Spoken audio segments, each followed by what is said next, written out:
Hey friends, Brickey here. Just finished filming this week's video for Hey Brickey. Fantastic story that I couldn't stop discovering and going deeper and deeper, all about the missing attraction for Frontierland. Make sure you catch that Saturday over in the main channel. But now that that's done, I'm going to meet a friend, do some filming, do a little hanging out, whatever comes my way. It's no plan, no action, just living in the park Brickey vlog. Sound fun? Let's get at it and make sure you subscribe to Brickey Vlogs so we can keep going these adventures together. Now just waiting on my friend to show up. My friend really knows his way around Disneyland. And he was at Galaxy's Edge. So my question is, will it come this way or that way? Knowing him, my prediction is this way. This is the proper way to come.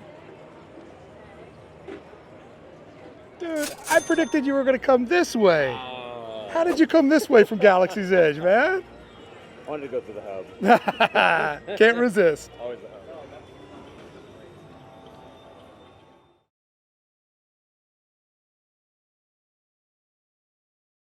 You know a lot about Walt Disney, like myself. You study Walt. What's the last big thing that you recently learned about Walt that just gave you a whole different frame of reference for all of this? Because I feel like you always can find a new little Waltism that makes you go, oh yeah, I can see that. Yeah, I've been really leaning into the Walt mistakes. You know, I think you and I have talked often about, people look back at the past with such rose-colored, goggles. They think it was so perfect back then. Right. And it wasn't. He made a ton of mistakes, and it's important to know that because that's a part of his story. The trials and errors. We talk so much about his successes. The American dream of making Disneyland and doing all these things with so many failures. I think Disney spends a lot of time talking about the big wins, but sometimes there's a lot of mistakes, that happen prior to that. But I think that's the best part because, you have to get the mistake before you get the really good thing. Even in modern times for Disney, I think often about, if DCA didn't have such a troubled start, we may never have a Cars Land. Right. It needed to fail before you get the really good thing. So sometimes the mistake leads to the really good thing, but you just have to think broadly enough to see it that way, as opposed to just, they messed up again and they did the wrong thing again. So a big thing I've been loving is looking into the times where Walt kind of messed up and they had to stop it and start it again. No different than thinking about how he, the flying saucers, that it didn't work. You mean Luigi's, or what were the tires called? Was it Luigi's flying tires? Yeah. But I love how we as a company have done that twice now, and it didn't work both times. Yeah. But Walt's failure does something really important. It makes him incredibly human. Yes. And it also shows the resilience that if you just told everybody, suitcase and a dream, he came to California and it all worked out for him, that doesn't feel very relatable. Because the first obstacle that you hit, you're going to go, well, I'm just not one of the lucky ones. Yeah, that's it for me. But the fact that he was so resilient, and he did fail, and his dad failed a lot too. He did. So his main male role model was also somebody that overcame lots of failures. And it'd be interesting to see a version of Walt if he was born into a rich family. And yeah, I never even thought about that. He didn't have to do so many odd jobs. Have you heard the story about him as the vacuum salesman? Yes. Where he just called the company and left all the stuff on the street and said, you can come pick it up. I'm not doing this job. I'm done. But yeah, thinking about how big part of his upbringing is the part of the formation of this place. If he had been born into something very vastly different, how that would have changed the way that he framed looking at everything. His dad being hard on him is a big part of his continued push forward to making a place like this. But it's interesting to think about how different, that leaf would land if he did not have his dad or his mom kind of push him in those directions. It's fascinating. Or also, if he wasn't a newspaper boy when he was a kid, when he should have been playing with toys, riding his bike, building forts, he got robbed of a lot of his childhood, which, like most of us, that will make you a child for the rest of your life. And so he always had that ambition or that interest in model trains and putting the Lily Bell in his backyard, which is absolutely nuts. Yeah, being a big kid because he didn't get that. I love seeing those photos and videos of him riding on the train, or dancing, or enjoying the attractions, like literally, or like how you always said, building himself a Mark Twain riverboat because he wanted to ride on one. Yeah. But I love that aspect of it, because if he had a childhood like the rest of us had, the need for those things would not nearly be as strong as it is. We may not have even have gotten those attractions if that's the case. So it is fun thinking about him continuing that childhood after the fact, because he had such a more challenging upbringing. Yeah.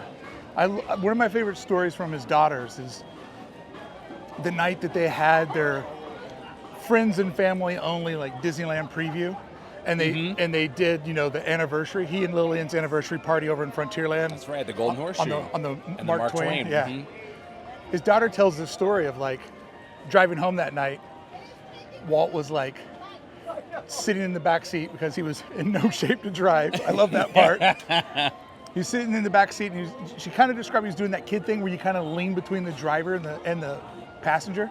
And he was talking for a little bit, and then she looked back and said that her dad was just asleep in the car with a smile on his face. And I just think about how hard that guy had to fight to be a couple of days away from the park opening. Yeah. He impressed all of his friends, celebrated it with the woman that he loved, and his daughter's driving him home, and he's just sleeping in the back seat like thousands of kids would do after they had a full day of filling their heart up at Disneyland. The exact same thing. And Walt being the kid in the back seat, from the first time people got to enjoy the park, it's just like magical, man. Yeah, and even Wilder knowing all the challenges that still lay ahead for him, but that he could still have a moment to just sit back and smile, because the first major hurdle he had gotten through, he, like you said, he got to show it to his family and his friends, and it went so successfully, celebrated his wife.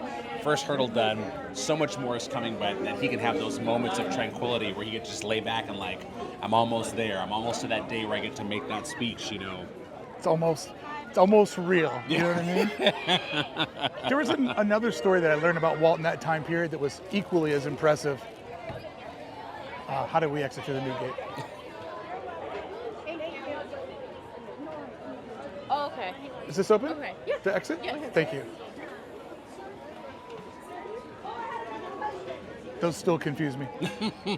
There was an article that I read in a book, which I guess technically wouldn't make it an article, make it part of a book, but book article. Talking about how Walt got a letter from a very ill child that was excited about Disneyland but didn't think he'd live long enough to get here. And so Walt had just got his train up and running, and he invited the kid out, and Walt's just ripping the Disneyland Railroad with this kid as his co-pilot.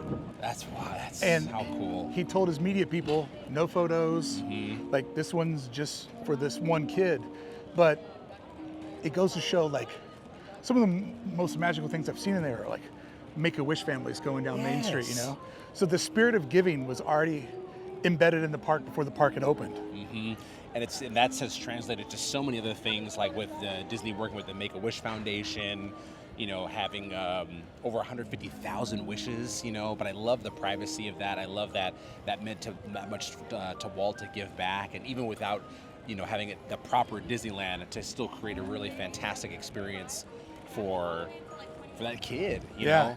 And that oftentimes the really special moments at Disneyland are the really small ones. It's not necessarily the big ride or the big show.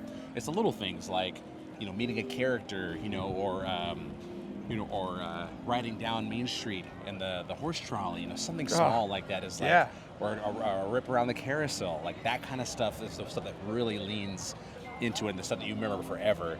But because he modeled it all after like Americana and nostalgia, all of those little beats were put into the park, right? Like there, of course, are state-of-the-art attractions. Rise of the Resistance, amazing. Yes. Have fun. But there's also, like you said, there's the horse-drawn trolley. There's, all these little quiet things. So that's always going to be there, you know? And there's more people in some of those spots than ever because they bought a giant key that's now made the fire station like a hot spot on Main Street. I am hoping that my love of that key is fun because it's making people spend time walking around Disneyland. Yes. And that is really great because, it's something that the scavenger hunts or things like that where it makes you interact with the park. The Magic Band activation locations, the Magic Key, the keyhole, the big key, that stuff is really great to get people. So I love seeing people like in all these nooks and crannies of Disneyland. And I'm hoping that they end up seeing or finding parts of the park that they never even knew existed prior to that. So I love when things we put in the park make you go around it, because it's fun seeing people with their own scavenger hunts that they find on the internet, or they download, or they're part of a big group, or like the mice chat, like the gumball rally that they do is really fun. So I love things like that make you see the park in a different light. So kudos to whoever came with that key, because it's really been fun seeing people walk around and enjoy Disneyland from a very different level as opposed to just attractions and shows.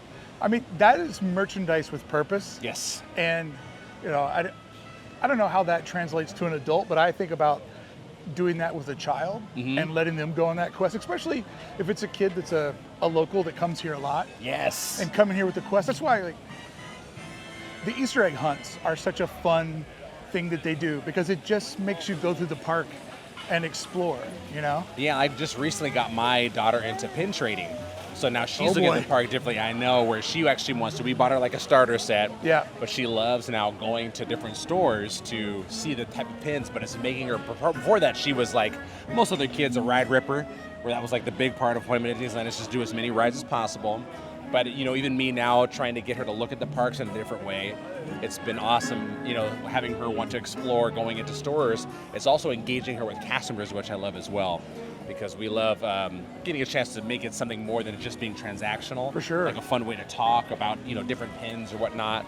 So I like anything that helps people look at this place or frame it differently in their mind, I'm all for. So if it gets you to walk into a shop you've never been to or go down a little alleyway you've never been to, you get like a really good rip, as you would say, and if something helped you get to that point, then kudos. It's also a good life lesson, though, because you remember the time when your dad was like, you go up to the counter and order your food. Yep. And you're like, that's an adult. I don't want to talk to you. Yeah, I don't want to do that. So pin trading in a way is like a cool way for her to learn that skill set of navigating the world herself, Yeah, I'll make her go at restaurants, so order food. So always engaging with cast members and talking. It helps Disneyland. Helps you kind of grow with Disneyland, which is fun. Or using parts of it to help kind of foster development, which I love. Yeah. So I'm happy that key is doing that. The pins are doing that. And she's lucky because she gets to grow up coming here. And I didn't come nearly as much as she did. My trips were maybe once or twice a year. They were always celebratory trips, like it was my birthday or I graduated, but she has the benefit of coming a lot more, so it's fun getting to kind of shape her viewpoint of Disneyland, especially at a young age, and really getting older now and kind of seeing it, but getting to explore it more than just having it be only rides. My favorite story of you coming as a child is the story you tell of when your dad brought you guys to DCA for the first time. Oh. It was a little different. Where he said he's never coming back here again. One of the things that made me really fall in love with this place was the creative problem solving. Yes. And, Disneyland, because it's in this weird area, there's so many constraints. And the fact that there was a building just right here days ago, and now it's gone. It's gone now. I just love that part of the park. And I think that fans love it more than they think. Mm-hmm. Because what Disneyland, and we were talking about this with the 3-hour hangout that we had at the DVC Lounge, is because Disney's known as like one of the world's greatest creative companies. Yes. I love the fact that they allow the guests to go on that creative journey with them. Mm-hmm. So we were talking about the debate of, do you show concept artwork or do you not show it? And I think you show it, because I think that allows the fans to dream along with the company, to dream along with the Imagineers. Mm-hmm. And everything doesn't happen, but that's true with our own lives. Yes. Like, you don't get everything you want. Yeah. But I think being able to dream along with Imagineering and the company and always think about what's next, I think that's a big part of why this is attractive to adults. Yeah, like you get to see that stuff, and it allows your mind, while we may not be Imagineers, you can see why people covet and adore that job so much, because they just get to dream and think about how cool something could be or how elaborate you can make it. And the concept art is a window into their minds And you getting to be a part of that is so much fun, especially as more concept of art gets developed and they show you, models and maquettes and ride vehicles. Like, it really like fosters imagination and things like that. I always wonder, like, even me as a kid, if I didn't know a ton about Imagineering and stuff when I was, like a 7 or 8, 9-year-old kid, but how much looking at that kind of stuff, if I had been privy to it, like how it is now. Because now they've done a really great job on social media showcasing Imagineering, and things like that. If I had been looking at that from a young age, how special that would have been. How you doing? I'm going to give you a quick hug and say goodbye to you because we're on our way out of here. Okay. Hi, Good to see you. We spent a lot of time up in the lounge, and we both have to get out of here. So we're doing this walk and talk. Being able to see the concept artwork though as a kid and get that going for you, I think what that does and even does for adults is because time and time again, we've seen them do the impossible. Yes. It really does plant the seed of like, when fans will say like, well, why don't they just take Star Tours and just move it over to Galaxy's Edge? Yeah. And on paper, you're like, what are you, an idiot? But in realistic nature, Disney's proven to them that that's an option. Yeah. And so really, it's like, there kind of are no bad ideas. There's so many times they have done the impossible over and over again, which gives everybody permission just to dream. Yes, and we've made it, and now that people are learning a lot more about Imagineers, I love that too. So we've gotten to the point now where people are finding out about really creative individuals that, they're no longer with us, but their legend lives on. So people like, Herbert Ryman or Mary Blair, or John Henge, that people are doing a lot more research about these people and getting to see their artistic vision, how amazingly creative they were and how they were innovators at the time. And that has helped foster a deeper love for creatives. Because I guess in a certain way they are all just like, they're architects, Yeah. but like to us they're rock stars. They have such a different way of looking at the world, and I like that we have now really leaned hard into Imagineering. I think it really kicked off with the Imagineering story, because I remember prior to that we had a lot of books and things, but there was nothing. But now you have these YouTube specials, and their Instagram is constantly updated to show you things like even down to some of the cast members that are just working on lighting. You get to a really great window into that, and I think that, like you said really well, it helps engage people in a way with this park that is very different than just the surface level. Where you just, the rides are great and the food is good and the shows are spectacular, that you really get to see it from a creative standpoint. I was fortunate enough to get to talk to Leslie Iwerks. Okay. She did a book signing at 33 that I was invited to. Oh, nice. Okay, it was the Imagineering storybook? Yeah, the book, which is dense. Yeah, that is a big book. She's like, this book has all the stories in it that we didn't have enough B-roll to show you, like the time that they brought a tiger in to pitch I love Eisner. that story for Animal Kingdom. Yeah, Joe Rohde shows up with a tiger, and he's just like, this is what we want to do. And Eisner's like, get that thing out of here. That's also such a Joe Rohde thing to do. Yeah. He's like, okay, they don't get it, so I'm gonna give you my presentation, but I'm a live tiger walking around behind me. If you don't listen to creatives, you'll probably listen to a tiger. But I told her, I'm like, the success of your project is that Disney has the same fault that a lot of us have. And that Disney is known as being the world's greatest storytellers. Yes. But they've always struggled to tell their own story. Yes. And I think she, being close enough to it, born into the family, and having it as a through line in her life, but being far enough away from it to be able to tell the story, I think that's the best document of the Disney story that exists. And 100%, that inspired, we call it Imagineering. It definitely did. I still find myself going back to rewatch the Imagineering story, just throwing on an episode in the background because it's so well done. And I'm hoping that we get more because, it obviously ends at a certain point. We've caught up to the future, but there's so much more story to tell, and Imagineering is never going to stop. It's going to keep moving forward. So I'm excited to see what they come up with, and hopefully how they document it as well. And what's the name of the YouTube series that they do? Yeah, that's what we call it, Imagineering. Okay, because there's so many of them, and the names are similar. But yeah, the YouTube series is absolutely great, and it's like they show such amazing footage in there where fans will go through scene by scene. Here, we'll just pause for a second.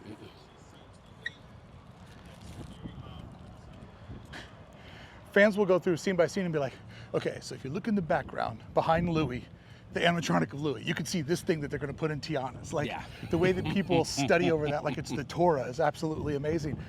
But I just think that there's a lot of Walt in the modern mindset of the park, in that sharing the story, sharing the innovation, but also I think sharing some of the struggles, you know, and kind of showing at D23 all their plans, warts and all.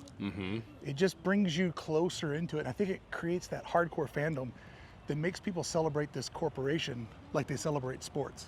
Yes, you get that same kind of very passionate fan base, you know, and passion so much that you get hard on them too. You know, you're upset when your sports team doesn't win, you know, or nobody hates the Buffalo Bills more than me sometimes. Okay, nobody has talked more trash about the Bills than me. Yeah, and I absolutely love that organization. You adore them. Yeah. But that's what when you care about something so much, that's just what naturally happens. You're rooting for them to win, but you're mad when they lose. You know, like. And it's wonderful to have fans like that. Like, you want passionate fans because you're always going to be pushing yourself for the next best thing. Right. You know that they have incredibly high expectations based on what you've delivered them in the past. So you know, even though it is tough to get, you know, that negative criticism, that should be what fuels you to make the next great thing, the next Rise of the Resistance, the next Radiator Springs Racers, you know, or Fantasy Springs. Really strive and push for perfection. All right, we're like a month and a half away from you and I getting to see, well, you'll see it before me, but we're a month and a half away from getting to see Walt Disney come back to life. Even, you know, I don't know if it's 10, 15 minutes, 5 minutes, 2 minutes, but just to see him come back to life. You ready for that? I'm ready. I'm really ready for that. You know, it will be quite the shock. And it'll be interesting to see it on repeat viewings because the first one is going to be wild, right? You remember, you only go on the first ride the first time. You'll never forget it. That like the first time you're on Rise and you see the stormtroopers in the hangar. I got Rise on B mode the first time, and I thought it was the most amazing thing I'd ever did. Seen. And then the next time I'm like, oh, there is a Kylo Ren animatronic at the end. So it'll be fun to see Walt for the first time, and then go back to repeat viewings to really kind of let it sink in. Yeah. Because that first time is going to be so wild, where you're just like, oh my, he's there, he's in front of me, he's talking to me, like, this is wild. So it'll be interesting to see our repeat viewings to really get the nuance. Like, I can't wait to try to get, like, the closest seat to the front to really look at him. You know, like, because obviously... I like your odds of getting the closest seat to the front. Gonna end up road dropping the Opera House. Hey, that's gonna be my new thing, through the tunnel and right to the right, all the way into the Opera House. Cannot wait. Yeah, I mean, I'm just excited because I love man dreams of making robots, and then man becomes robot. Yes. Like, it's a perfect Walt Disney storyline that I don't even think he could have imagined. No, and I love even also, you know, how much Walt really believed that we should get to see his favorite President Lincoln, and now he is almost while he was never a president of the United States, he is now in almost the exact same position where we look at him with such admiration. Yeah. You know, that we would want something like this for people that never got to see him in person, to see him talk. You know, none of us alive got to see Lincoln, so they live in the same space, despite him not being of, you know, the same importance as a president. They live almost in the exact same space where, you know, he thought it would be important for us to hear Lincoln talk, and we now currently think it would be important for you to see Walt Disney talk on that same stage. I also look at it this way. It's like, you know, there's a lot of parallels between Walt and Lincoln, and a lot of times we pick our heroes that we can identify with. Yes. And, you know, there's the same humble beginnings, the same from the middle of the country that nobody cares about. I'm from that same area, so I know what it's like not to be from LA your whole life. But don't hold it against me. But I really look at it as he made it to the same stage that he put his own hero on. Yes. And you can't put yourself on that stage. I mean, you can, and it's a bad look. Yeah, it's not the greatest look. But the fact that, you know, somebody else did that for him, 50 years after his death? It's, that's got to be a cool thing to, like, you made the status of where you put your hero. Yeah, and in our minds, he's definitely gotten to that level. So it almost feels right in a way to treat him that way. Like, if our company also decided if Disney decided to make a statue about Walt Disney, then this is not that far off behind. You know, we want him to be remembered, and what a great way to showcase him through his own words. Him telling his story like that. I'm excited for younger generations to see this. Obviously the adults are going to get. You brought that up, and that made me excited too. Yeah, for kids to see it. Kids are not so connected to Walt like the rest of us are. We live and breathe it. We've read books on this man. We've watched documentaries and YouTube art videos and all these things.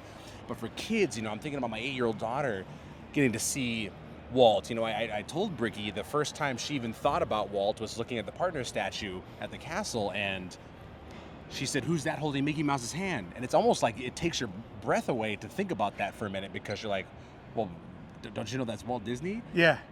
And she's like, "No, I'm 7, I'm 6. I don't know who that is." Oh yeah, you didn't watch the TV show back in the 50s? Yeah. Before I was born, your dad? How you doing?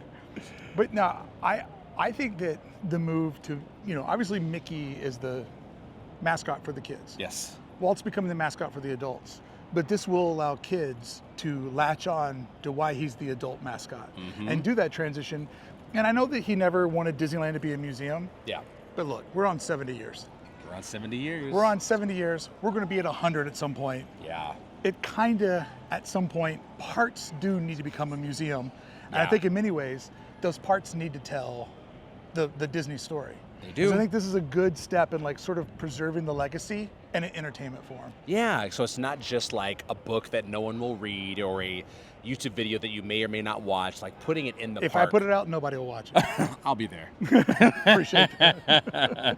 But putting it in a way that makes it very easily accessible, it's part of your Disneyland experience, and what a better way to learn about Walt in Walt Disney. And like inside Disneyland proper, as opposed to, I understand like when they learn something from you or they may learn something from me, that it's a very specific and easier way to do it. But there is something very powerful about watching YouTube video of you storytelling about Disneyland in Disneyland, as opposed to me.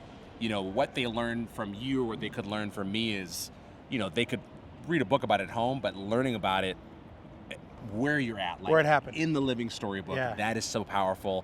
And right across from where his apartment was, like that, there's something really, really special about that.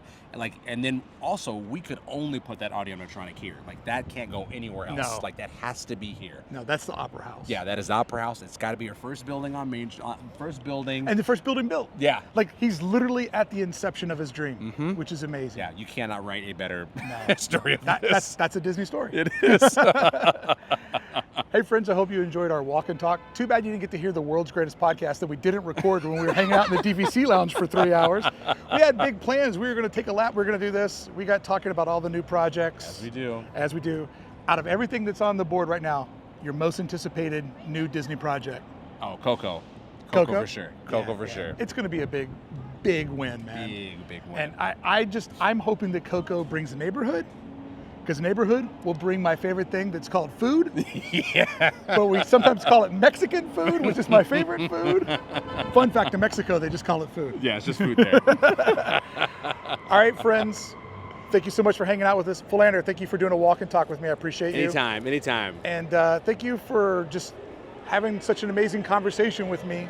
We met a lovely couple from Hawaii. And like, oh, how do you guys know each other? And Philander and I had to figure out what our bio was quickly. I'm like, oh. We went on a VIP tour together 6 years ago. He was the guide, I was the guest. And we haven't stopped talking about Disneyland since. Constant conversation. All right, I'll see you next pandemic. Later.